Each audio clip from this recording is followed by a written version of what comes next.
আসসালামু আলাইকুম। আশা করি সবাই ভালো আছেন। জাপানিজ মাস্টার্ড গ্রিন, যা সাধারণত মিজুনা বা তাকানা নামে পরিচিত, জাপানের একটি জনপ্রিয় পাতা জাতীয় সবজি।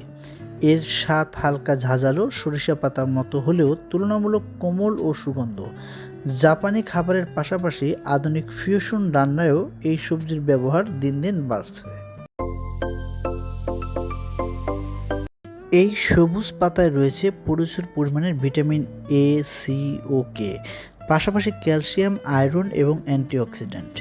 নিয়মিত জাপানিজ মাস্টার্ড গ্রিন খেলে রোগ প্রতিরোধ ক্ষমতা বাড়ে, হাড় মজবুত হয় এবং ত্বক সুস্থ থাকে। কম ক্যালোরিযুক্ত হয়, এটি স্বাস্থ্য সচেতন মানুষের জন্য আদর্শ খাবার। রান্নার ক্ষেত্রে জাপানি মাস্টার্ড গ্রিন খুবই বহুমুখী। একটি সালাদে কাঁচা খাওয়া যায়, হালকা ভাজি করে খাওয়া যায়, স্যুপ বা নুডলসের সঙ্গে যোগ করেও খাওয়া যায়। জাপানে এটি প্রায় আচার বা পিকল হিসেবে ব্যবহার করা হয়, যা ভাতের সঙ্গে দারুণ স্বাদ দেয়।